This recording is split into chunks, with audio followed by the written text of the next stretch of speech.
Okay, today you guys, we're doing lesson 4.10. We're going to write and solve ratios and proportions and use ratio and proportions in problem solving. Now, I'm just going to go ahead and let you know a big part of what we're doing today is a lot of stuff you guys did in 7th grade. You did a lot of proportions. So it's been a while. However, it's also not difficult. So this should make you feel pretty good about today. All right, so let's take a look at our warm-up. First of all, it asks, are the two triangles congruent? And if so, how do you know? So look carefully. Don't let them trip you up. Okay, so you have side 1, and then you have the angle, and then you have the other side. So side angle side, side angle side. So my answer to that would be yes, they are congruent. And if so, how do I know? Because of side angle side. All right, so on number 2, it says if AC equals 5, so this is 5, then what is GI? So in other words, this directly across from the angle B is 5. So GI is directly across from the angle. Okay, so what is GI going to be? GI is also going to be 5. And the reason is because of corresponding parts of congruent triangles are congruent. CPC, TC. Just like in my last lesson that I explained to you guys that once you've established that triangles are congruent through one of our shortcuts, that means that all parts of the triangle are also congruent. Okay, now this is a throwback because this has been a while since we did this. I hope you remember how many inches are in a foot. That would be 12. How many inches are in a yard? 36. How many in 3 yards? That would be 108. And how many inches in 5 feet? That would be 60. I hope you remembered that. Okay, using ratios. A ratio is a way to compare two numbers. Ratios can be written as AB, okay, or A over B, like a fraction, okay, A with a colon, B, and they can also be written as A to B. You guys did a ton of this, like I said, in 7th grade, lots, okay? An equivalent ratio is when two or more ratios simplify to have the same ratio. Here's my example. There are 14 girls and 18 boys in your math class. What is the ratio of girls to boys? Okay, so girls to boys. There's different ways that you could write that. Okay, I always like to put it as the fraction first, 14 to 18, because you can put that in your graphing calculator to know how to simplify it, or hopefully you know that it simplifies to 7/9. But if not, put it in your graphing calculator. That will help you. But it simplifies to 7/9. So the different ways that you can write that is as a fraction, 7.9. Okay, that's what I hear students say, but that's a colon. Or you would put 7 to 9. And those are the 3 ways that you could write that answer. All right, example number 2. The total bagel sales at a bagel shop for Monday is in the table below. What is the ratio of cinnamon raisin bagels to plain bagels? All right, so cinnamon raisin is 30 and plain is 80. So the way I would put that is 30 over 80, okay, 30 to 80, which would simplify to 3/8, or 3 to 8, or 3 to 8. And those are the 3 ways that you could write that answer. All right, next. Example number 3. Ooh, still asking about bagels, so I need to keep my paper handy here. All right, so example number 3 says, what is the ratio of honey wheat bagels to total bagels sold? All right, so first of all, you need to total these, okay? And you can get your calculator for that, okay? But go ahead and add those up, and the total that you're going to get is 250, okay? And the question says, what's the ratio of honey wheat to total bagels sold? So honey wheat is 50, okay? And total is 250. All right, excuse me. Sorry about that, my phone messed up. All right, so my answer would be 50 to 250, okay? Which simplifies to 1/5, or 1 to 5, or 1 to 5. All right, example 4, what is the ratio of cinnamon raisin bagels to sesame bagels to jalapeno cheddar bagels? So it's okay, sometimes you might have more than one, okay? But cinnamon raisin would be 30, to sesame would be 25, to jalapeno would be 20. Okay, now you just have to be careful here, because what you need to do is, and it's okay on this kind of an answer that you put your answer in your ratio like this, but then you need to think, is there a number that I can divide all of these by? Which there is, it is 5.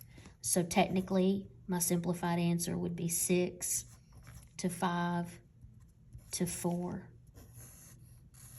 And that's how you do it when they're asking you for more than 2. Okay? All right, converting measurements. How many feet are in 2 miles? How many inches are in 4 feet? Ratios are used to convert these measurements. Now, example 5 says, simplify the following ratios.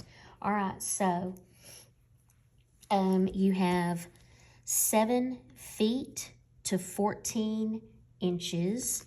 So you have 7 feet, 14 inches, okay? Now you have to convert that, okay, because you have 12 inches in a foot, okay? And what you do is you multiply that out, and you get 84 over 14, because 7 times 12 is 84, 14 times 1 is 14, 84 to 14, that simplifies to 6 over 1, or 6 to 1, or 6 to 1. And let me just put a little note here for you, okay, to have 1 as denominator. Okay, that's okay when you're dealing with ratios. Normally, we don't do that there, okay, but you would for a ratio. All right, so let's take a look at our next one. We have 9 meters and 900 centimeters, okay?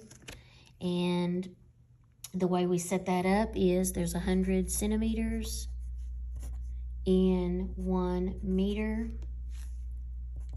okay? Multiply that out, you get 900 over 900, okay? And that's going to equal to 1 over 1, 1 to 1, or 1 to 1. All right, 14 gallons to 16 gallons. Now in this, oh, that should be multiplied, sorry about that. Okay, now on this one, I'm doing gallons to gallons, so I don't have to do any kind of multiplication here to get them to be the same. This is gallon to gallon, so it's just 4 over 16. And that simplifies to 1/4, or 1 to 4, or 1 to 4. Okay, number 6. A talent show has dancers and singers. The ratio of dancers to singers is 3 to 2. There are 30 performers total. How many of each are there? Okay, so obviously, if the ratio is 3 to 2 and dancers comes first, that means there's more dancers than there are singers, okay? And this is how you would work that kind of a problem. You would say 3x from the 3 plus 2x from the 2 equals 30 because that's the total number of performers, okay? And then combine your like terms to get 5x equals 30.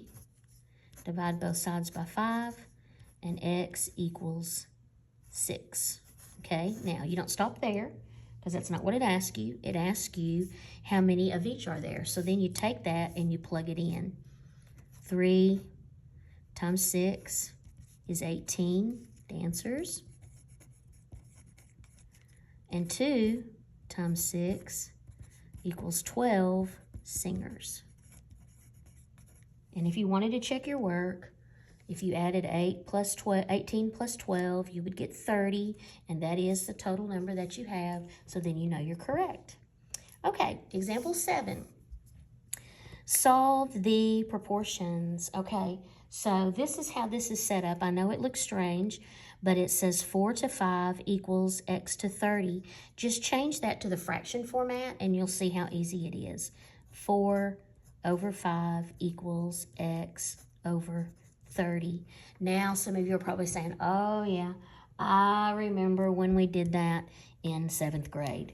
Then you multiply down. X times 5 is 5x equals 4 times 30 is 120. Divide both sides by 5, and x equals 24. Super easy. Told you it was going to be easy. Okay, so y plus 1 over 8 equals 5 over 20. Cross multiply, 8 times 5 is 40 equals, now be careful here, you got to do distributive. So 20 times y is 20y plus 20 times 1 is 20, okay? Subtract 20. And you get 20 equals 20y. Divide both sides by 20. And y, equals 1. Okay. Now the last one, 6 to 5 is 6 over 5 equals 2x plus 4 over x minus 2. Just take your time here. It's just distributive, okay? So 5 times 2x plus 4 would be 5 times 2x would be 10x, and 5 times 4 is 20, equals 6 times x minus 2 would be 6x minus 12. Subtract 6x, and you get 4x plus 20 equals negative 12. Subtract 20, and you get 4x equals negative 32. Divide both sides by 4. Eek. Ran out of room. And x equals negative 8. Now I know you remember doing this stuff in 7th grade. All right. Next. Example 8. Your parents have an architect's drawing. Where'd I go? Of their home. On the paper, the house's dimensions are 36 inches by 30 inches. If the shorter length of the house is actually 50 feet, what is the longer length? Okay, because think about it. An architect's drawing is going to be a drawing on paper, okay? Obviously, the length of your house is not going to be 36 inches. Okay, you're not making a dollhouse, you're making a home that you would actually live in. But you know, just like on a map, how the distance between two cities would look like that when really it takes 2 hours to get there. Okay, that's kind of basically what an architect's drawing of your home is. It's just on a much smaller scale so that you can see the way it would look on paper. Okay, and one day when you get older and you build your own house, this is what you will use. Okay, so this is the way you would set it up. It's on the drawing, the dimensions are 36 by 30, and the shorter length of the house is actually 50. So the shorter over here is 30, okay? This is how you would set that up. You set it up as 36 over 30, okay, is equal to Now 50 is the shorter length of the real one. 30 is the shorter length of the architect drawing. So put 50 on the bottom the same way that you put 30 there. Then X goes on top because we're trying to find the other one. Cross multiply to get 30X, and then 36 times 50 would be 1800. Divide both sides by 30, and X equals 60. So that would be the dimensions, really, would be 60 feet. Okay. Example 9. Suppose we have the proportion 2/5 equals 14 35ths. Write 3 true proportions that follow. Okay, now let me just tell you, there's different ways that you can set things up, okay? They're actually called corollaries, and they are in the very last page of our notes, okay? It's the very next page after this page I'm on right now. And but the problem is that I know with you guys already how you kind of get in a panic when you see a bunch of words like that it does not make sense. So I'm going to include this page in your notes, but what I'm going to do is I'm going to show you what it really means, okay? So this is what it really means, okay? If you have 2/5 equals 14 over 35. This is the original one that you have, okay? If you were to cross multiply 14 times 5, you would get 70. And if you multiplied 2 times 35, you would also get 70. Okay, that's how you know, does it work out or not. This is not butterfly where you multiply and you go up with it. Butterfly is wrong, wrong, wrong, okay? And I've had people over the years say, oh, butterfly. No, that butterfly's going up. And that is wrong, wrong, wrong. If you're going to cross multiply, you cross multiply going down. Always go down with it. And then it is algebraically correct. Okay? Don't ever go up and do butterfly. That's wrong. Okay? So this is one way to set up a proportion. Okay? Then the other way that you can set it up is to put both of them, that take the two top ones, 2 over 14, equals the two bottom ones, 5 over 35, okay? And then cross multiply this way, you still get 70. Cross multiply this way, you still get 70, okay? Now, another way that you can actually set it up, and I'm going back to my very first one here, okay? Another way that you could set it up is to go from here to here. 35 over 5 equals 14 over 2. Cross multiply, you still get 70 equals 70, okay? The last way that you can set it up is to actually flip this one to 5 over 2. And flip this one, 35 over 14. Cross multiply, you still get 70 equals 70. So why does it work like that? Well, let me just tell you. There's different ways that you can set it up. And what I used to teach a long time ago is what you do on one side, be sure to do on the other. Okay? So this was your original ratio, okay? So when you go to set it up again, if you use this one on top, this one on bottom, then you put this one on top and this one on bottom, okay?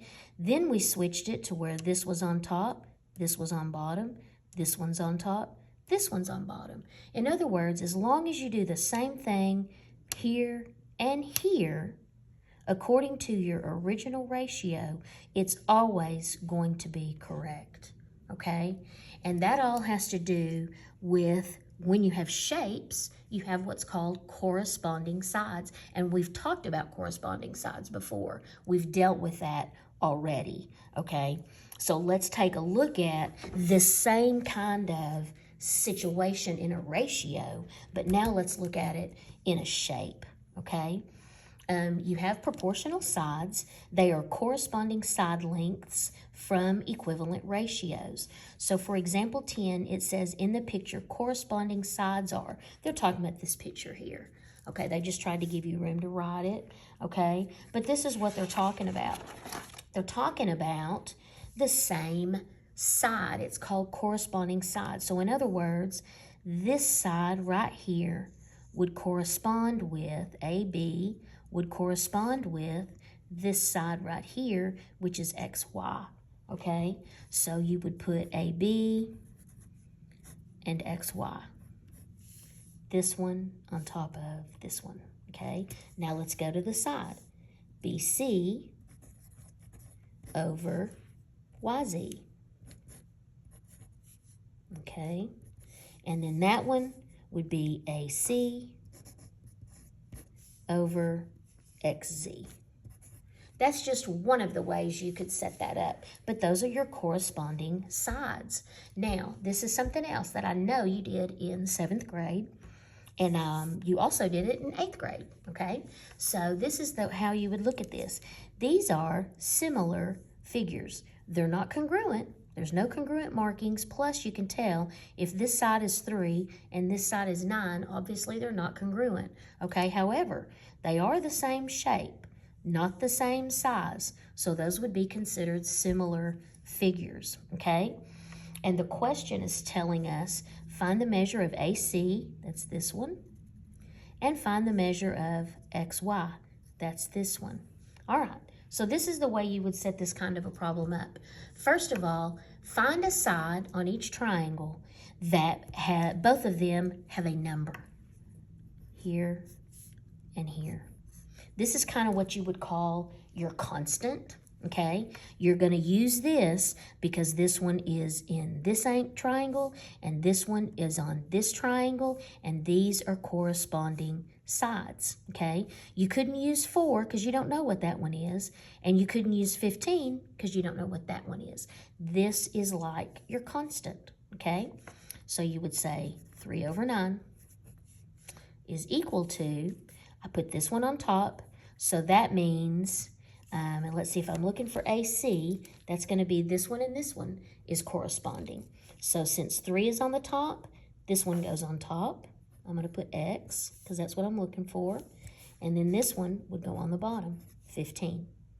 So now I've set up 3 over 9 and X over 15.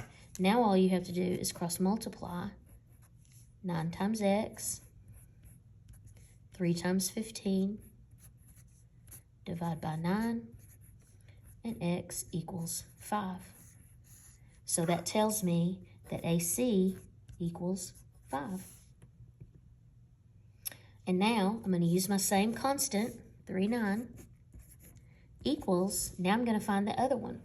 So I have 4, and here's XY, I don't know. So 4 would go on top, and then X would go on bottom, and then cross multiply.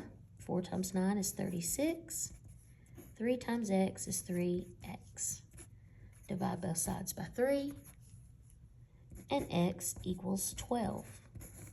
So that means this one is 12. So XY is equal to 12.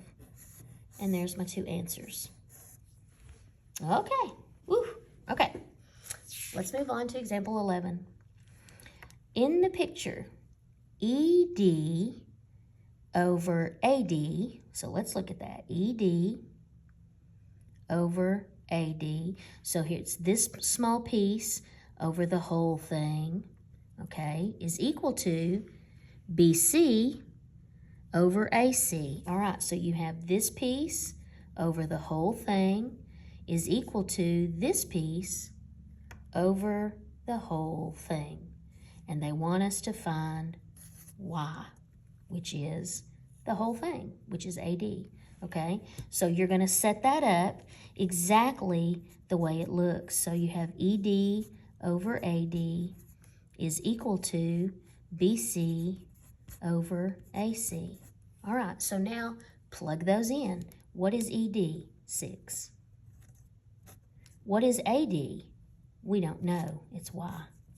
equals BC, 8, and AC, which is AC, is not going to be 12. AC is going to be 12 plus 8 is 20. Cross multiply, 8y equals 6 times 20 is 120. Divide both sides by 8, and y equals 15. All right, next it says if AB over BE equals AC over CD in the picture above, find BE. BE, BE is here. So AB over BE, I don't know, is equal to AC over CD. So set it up exactly the way that says. I'm going to move it over here because they don't give me much room. I'm going to write that down. AB over BE equals AC over CD. Now you just plug in for each of those. AB is 12. BE is, I don't know. AC, the whole thing is 20 over CD is 25. All right, now you're going to cross multiply here.